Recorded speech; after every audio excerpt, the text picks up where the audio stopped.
Aujourd'hui, je vous propose un pain au levain, mais un peu particulier parce que je vous proposerai de faire du levain express. Alors, voici les ingrédients. Mon levain express, qui a beaucoup de bulles, vous voyez. Ici, j'ai la farine de sorgho et de la farine de sarrasin. Je n'avais pas assez de sarrasin, mais il faut des farines un peu lourdes, donc elles vont très bien ensemble.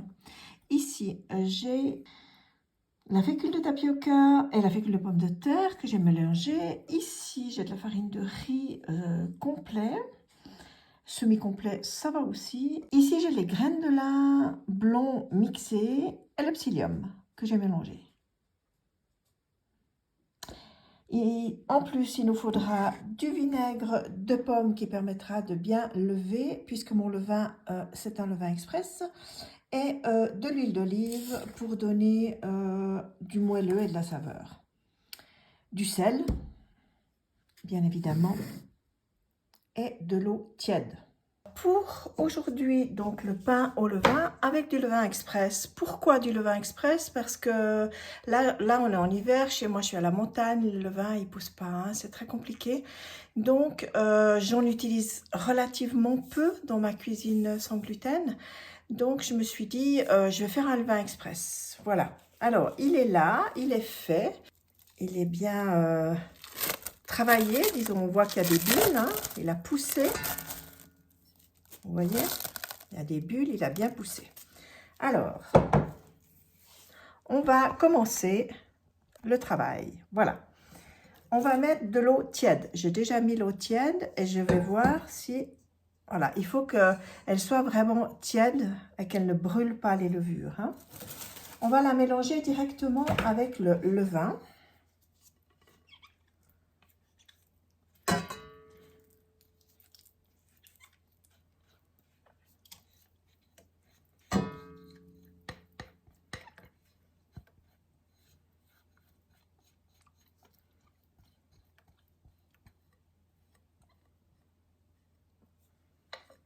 Voilà. Et on va y ajouter les deux graines, c'est-à-dire la graine de lin blond que j'ai mixée et le psyllium qui est de la poudre, qui est déjà mixé. Vous voyez, on voit les différences, on peut les mettre tout à fait en même temps. Voilà.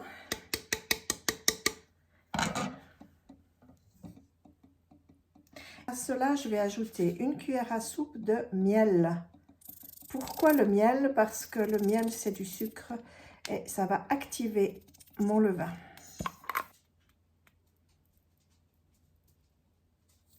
Voilà, une cuillère à soupe de miel.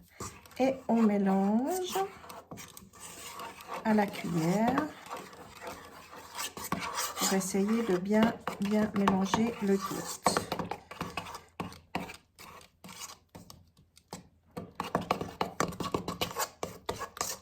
On va essayer de le rendre homogène le mieux possible et on va laisser poser 10 minutes pour que le levain et le psyllium fassent leur travail et se mettent à gonfler. Pendant la pause, je vais vous expliquer pourquoi j'utilise du levain express. Parce que je l'utilise peu. Parce que j'ai de la peine à garder un levain, surtout en hiver. Donc, j'ai opté pour cette solution un peu plus facile parce que j'en fais juste la quantité qu'il me faut pour le pain lorsque je fais du pain au levain. J'utilise quasiment que pour ça du levain. Sinon, on s'en sort très bien avec le psyllium, la levure déshydratée. Donc, j'ai pas de raison, disons, d'avoir du levain. Et puis, si je le refais, je le ferai en été parce que chez moi, c'est un peu compliqué. Les inconvénients, il sera un peu plus acide. Donc, on va essayer de corriger un peu l'acidité. Et ce pain, il faut bien vous le dire, c'est le plus compliqué. Le pain en levain, commencez pas par ça. J'ai d'autres pains que j'ai mis dans mon module qui seront beaucoup plus faciles à faire et plus rapides et qui vous apportera de la satisfaction. Parce que si vous faites un pain en levain et que vous le ratez, vous n'allez pas recommencer. Donc, je vous conseille de commencer par d'autres pains avec justement psyllium, levure déshydratée. Voilà, c'est plus facile. Mais c'est juste un conseil. Après, si vous avez une expérience, l'habitude, ben, vous faites directement le pain au levain. Le pain au levain, il est beaucoup plus digeste. Hein. C'est un pain qui est extraordinaire s'il est bien réussi. Mais sans gluten, il est beaucoup plus compliqué, il faut bien le dire. Alors, c'est un pain qui vous prendra 3 jours. Vous commencez par faire ce que j'ai fait hier, c'est-à-dire le levain express. Le levain express, je vous donne je vais vous mettre en dessous toutes les quantités que vous avez à faire. Moi, je fais la moitié de ces quantités en général parce que je fais des petits pains, parce qu'on n'est que 2. On ne mange pas tous les jours du pain et j'aime bien changer. Voilà. Mais si vous êtes une famille, eh ben, je vous mets les quantités plus importantes. C'est la même chose de toute façon. Le temps de cuisson est le même aussi. Donc voilà, ça c'était important à savoir. Vous commencez la veille, vous faites le levain. Moi, je mets toujours dans mon four. Donc vous avez vu, j'ai mis dans un plat comme ceci. Ensuite, par-dessus, je lui ai mis du plastique pour qu'il garde bien l'humidité. Hein, par-dessus. Et je préchauffe mon four à 50 degrés. Je l'éteins, je le mets dedans et je l'ai gardé toute la nuit jusqu'à ce matin. Voilà, ça c'est la veille. Le jour même, c'est-à-dire aujourd'hui, on va faire le pain. Ensuite, on va le laisser lever au frigo et on va le cuire demain. Donc, il faut savoir qu'un pain au levain, ça vous prend en tout cas 3 jours. J'ai préchauffé mon four déjà parce que là, on va le faire lever. Une fois que j'aurai mis les farines, que j'aurai passé tout ça au robot, on va faire lever notre pain 1 heure à température ambiante. Encore une fois, chez moi, à température ambiante, 20 degrés. 20 degrés, vous ne faites pas pousser un pain, hein, c'est 23, 24 degrés. Donc, soit vous le faites en été, puis vous dites, bon, chouette, il fait chaud, eh ben, ça va bien pousser. Soit vous faites comme moi, vous préchauffez votre four. 50 degrés, c'est le minimum, donc il faudrait être même en dessous de 50 degrés. Mais vous le faites un petit peu à l'avance. Une fois qu'il est préchauffé, vous l'éteignez et vous mettez votre pain dedans à pousser. C'est ce qu'on va faire tout à l'heure. Voilà, les 10 minutes sont passées. Mon levain et psyllium a bien épaissi, comme vous voyez. Hein. Voilà, on va y ajouter maintenant les farines. Alors, farine de sarrasin et farine de sorgho. Vous pesez tout à l'avance, ça va beaucoup plus vite après. Hein. Ici, j'ai les fécules pommes de terre et tapioca. Ça va rendre le pain beaucoup plus croustillant si vous mettez de la fécule. Hein. Sauf que il faut bien nettoyer les bols parce qu'on en met un petit peu partout de la fécule. Voilà. Ensuite, vous allez mettre la farine de riz. Et pour terminer, on va mettre les liquides, c'est-à-dire le vinaigre de pomme, 1 cuillère à soupe.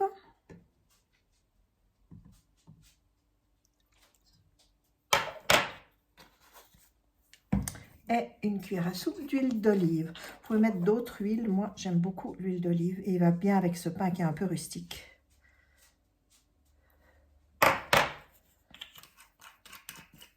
Le sel pour terminer.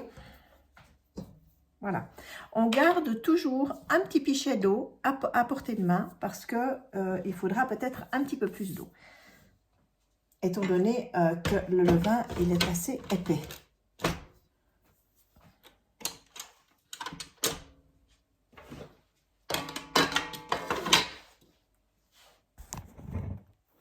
« 4 minutes en vitesse lente et 4 minutes en vitesse rapide. N'oubliez pas d'arrêter entre deux pour décoller la farine qui serait restée au fond de la cuve.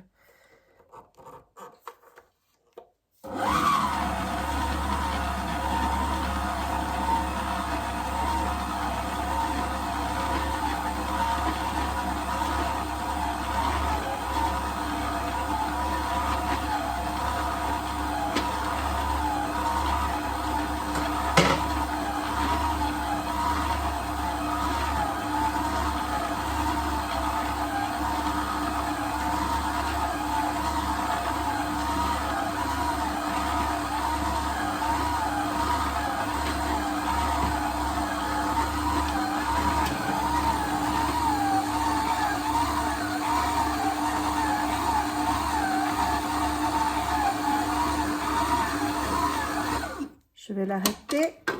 Ça colle un petit peu, mais relativement peu. Mais on va bien décoller les bords, comme ceci. Et n'oubliez pas d'aller jusqu'au fond, parce que parfois, si la cuve est un peu pointue dans le fond, ben, votre farine va y rester collée. Mais là, je dois dire que non, c'est assez bien.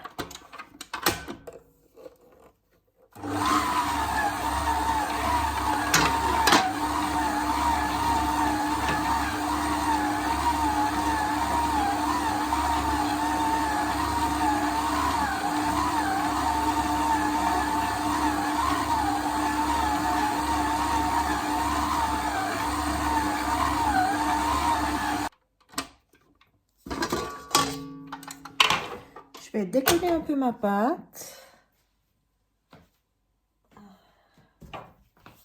Voilà.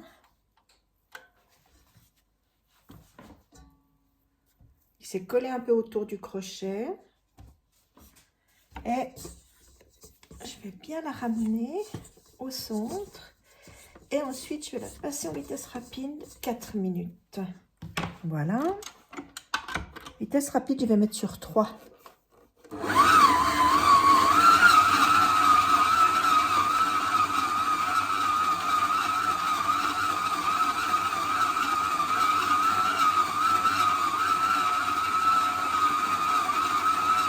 Ma pâte est prête. Je vais la transvaser et mettre dans un plat qui me permet de le mettre au four parce que ma cuve de robot est trop grande pour la mettre dans mon four. Alors, comme ceci.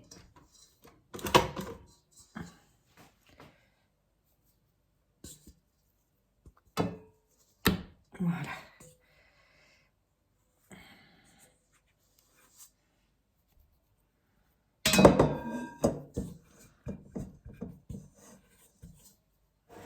Et on va la faire gonfler encore une fois.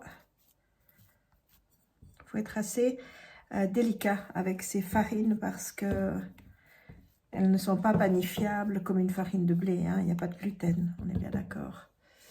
Voilà, ma pâte, elle est prête. Je lui mets un linge propre dessus et je la mets dans le four.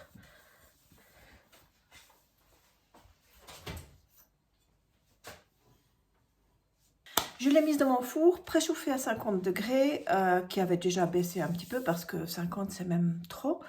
Et j'ai mis un linge dessus, un linge de cuisine dessus, tout simplement. Et je vais laisser pousser maintenant cette pâte pendant 1 heure. Et on se retrouve tout à l'heure. Mon pain a poussé, et a très bien poussé, comme vous le voyez, pendant 1 heure dans le four, qui était donc préchauffé à 50. Et je l'ai éteint. Deuxième pouce au frigo. Voilà. On va mettre un peu de farine et lui donner une forme.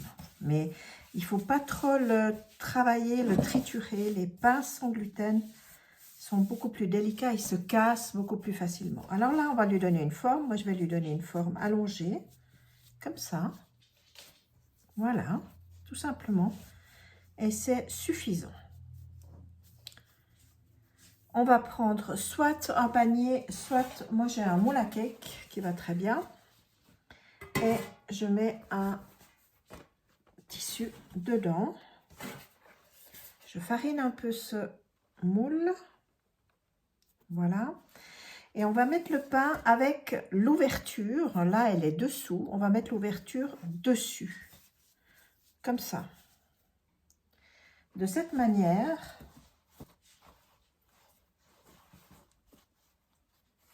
on n'aura plus qu'à farine encore un peu. On n'aura plus qu'à tourner le pain pour le cuire. Voilà. On le ferme et on va le mettre pousser encore pour 24 heures, entre 12 et 24 heures à peu près, dans le frigo. On se retrouve demain pour la cuisson. Bonjour, nous sommes le lendemain, nous avons mis notre pain, donc moi, il est resté 24 heures au frigo. Ce que j'ai oublié de vous dire la dernière fois, c'est que lorsque vous avez mis votre pain dans un torchon et dans le moule, vous allez le mettre encore dans un plastique parce que le plastique va garder l'humidité à l'intérieur du pain. Voilà, j'ai rajouté un plastique Et je viens de sortir mon pain du frigo. Avec l'humidité à l'intérieur du pain parce qu'on sait que le frigo, ça dessèche. Alors, comme ceci, voici mon pain. Nous allons le retourner à l'envers sur un papier. Et en attendant, on va préchauffer le four à 230 degrés. Voilà, j'ai sorti ma plaque du four, vous voyez.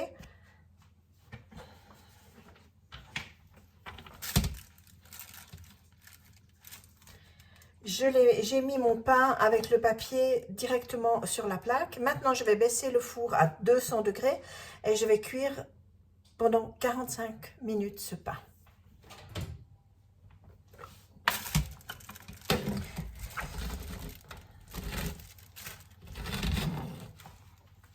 Voilà, on se retrouve tout à l'heure. Après 45 minutes, j'ai sorti mon pain du four. Je le trouve un peu lourd, ce qui veut dire qu'il a un peu d'eau à l'intérieur. Et il ne sonne pas très creux lorsque je tape dessus. Donc, je vais le remettre dans le four, sur la grille du four, four éteint, pour qu'il sèche un peu et en prenant bien soin d'enlever le pichet d'eau qui se trouve au fond du four. En principe, il n'y a plus d'eau, mais l'enlever quand même. Mon pain est terminé, je l'ai laissé encore une demi-heure four éteint parce que je trouvais un peu humide. Si le pain est lourd, c'est qu'il a trop d'humidité, donc vous pouvez le laisser sans autre jusqu'à ce que votre four refroidisse. Là, je l'ai laissé simplement 30 minutes supplémentaires dans le four, mais évidemment sans le chauffer, four éteint. Voici mon pain. Et on va le couper.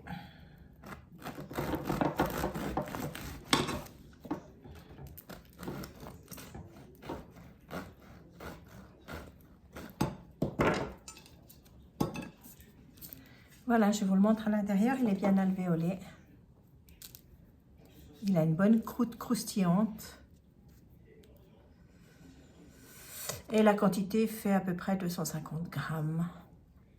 C'est la moitié de la quantité normale. Donc, vous pourrez le faire selon vos besoins.